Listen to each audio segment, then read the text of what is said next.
দীর্ঘ ১৭ বছরের নির্বাসিত জীবন শেষ করে আজ দেশে ফিরছেন বিএনপির ভারপ্রাপ্ত চেয়ারম্যান তারেক রহমান।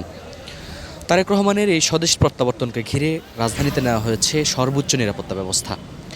এরই মধ্যে তারেক রহমান বাংলাদেশের উদ্দেশ্যে রওনা হয়েছেন হিথ্রো বিমানবন্দর থেকে। দর্শক, আপনাদের যদি একটু জানিয়ে রাখি যে তারেক রহমানের এই স্বদেশ প্রত্যাবর্তনকে ঘিরে রাজধানী জুড়ে নিশ্ছিদ্র নিরাপত্তা ব্যবস্থায় ঢাকা হয়েছে। ঢাকার হজরত শাহজালাল আন্তর্জাতিক বিমানবন্দর থেকে তারেক রহমান সরাসরি যাবেন ৩০০ ফিটে তার জন্য যে অভ্যর্থনার মঞ্চ তৈরি করা হয়েছে সেখানে, এবং সেখান থেকে পরবর্তীতে তারেক রহমান যাবেন তার চিকিৎসাধীন মা অর্থাৎ বিএনপির চেয়ারপারসন বেগম খালেদা জিয়াকে দেখতে। জয়া স্যানিটারি ন্যাপকিনে ৪০ টাকা সাশ্রয় কুটস্থ দোকান থেকে আজই কিনুন। দর্শক, আপনারা দেখতে পাচ্ছেন যে বিমানবন্দরের আশপাশের যে এলাকাগুলো রয়েছে সেসব এলাকায় কিন্তু আসলে নিশ্ছিদ্র নিরাপত্তা ব্যবস্থা নিশ্চিত করা হয়েছে। একই সঙ্গে পুলিশ, সেনাবাহিনী, বিজিবি, র্যাব, অন্যান্য আইনশৃঙ্খলা রক্ষাকারী বাহিনীর সদস্য যারা রয়েছেন তারাও কাজ করে যাচ্ছেন। এরই মধ্যে আপনারা জানেন যে একই সঙ্গে সড়কে যান চলাচলেও কিন্তু আসলে আমরা দেখছি স্থবিরতা। সড়কের দুই পাশেই পুলিশ, সেনাবাহিনী, এপিবিএন, আনসার, বিজিবি, র্যাবের সদস্যরা কিন্তু এই মুহূর্তে অবস্থান করছেন। দর্শক, এবং দেশের বিভিন্ন জায়গা থেকে যারা ছুটে আসছেন তারেক রহমানের এই সংবর্ধনা অনুষ্ঠানে যারা আসবেন, তারা কিন্তু আসলে গতকালকে থেকেই আপনারা জানেন যে রাজধানীর পূর্বাচলে তারেক রহমানকে সংবর্ধনা দেওয়ার জন্য যে নির্মিত মঞ্চটি তৈরি করা হচ্ছে, মঞ্চের আশেপাশে অবস্থান নিয়েছেন। আজকেও সকাল থেকে আমরা যেমনটি দেখেছি যে দেশের বিভিন্ন জায়গা থেকে নেতাকর্মীরা কিন্তু ছুটে আসছেন। তবে এরই মধ্যে আসলে নিরাপত্তার বিষয়টিকে সর্বোচ্চ প্রাধান্য দেওয়া হচ্ছে।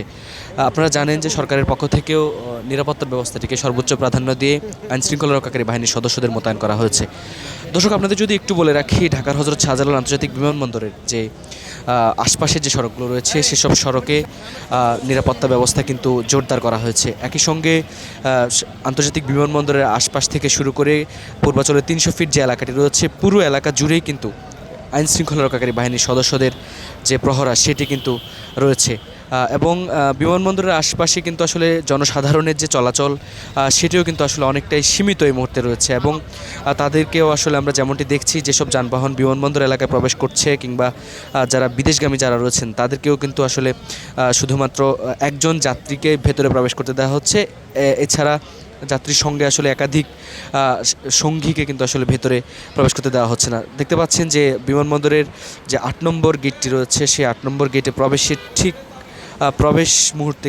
প্রবেশ মুখে কিন্তু আসলে আইনশৃঙ্খলা রক্ষাকারী বাহিনীর জিজ্ঞাসা তল্লাশি সেটি চলছে, এবং শুধুমাত্র এখানে যারা আসলে বিমানবন্দরে কর্মরত রয়েছেন তাদেরকে ভেতরে প্রবেশ করতে দেওয়া হচ্ছে। একই সঙ্গে সাধারণ যাত্রী যারা রয়েছেন তাদেরকে কিন্তু আসলে এখান থেকেই নামিয়ে তাদেরকে হেঁটে যাওয়ার জন্য উৎসাহিত করা হচ্ছে আইনশৃঙ্খলা রক্ষাকারী বাহিনীর সদস্যদের পক্ষ থেকে।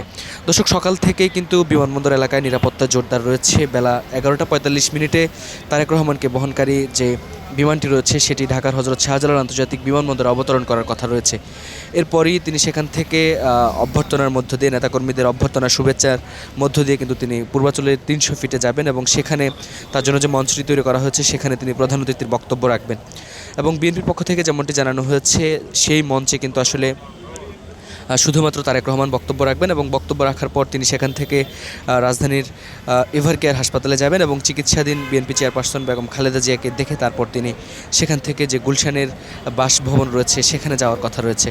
দর্শক, যেমনটি বলছিলাম যে নিরাপত্তার বিষয়টিকে সর্বোচ্চ প্রাধান্য দিয়ে কিন্তু যারা এই মুহূর্তে বিমানবন্দর এলাকায় অবস্থান করছেন কিংবা বিমানবন্দর এলাকায় আসা যাওয়া করছেন আসলে তাদেরকে কিন্তু যেতে দেওয়া হচ্ছে। একই সঙ্গে পুলিশ, সেনাবাহিনী, আনসার, বিজিবি, এপিবিএনের সদস্যরা কিন্তু কাজ করে যাচ্ছেন।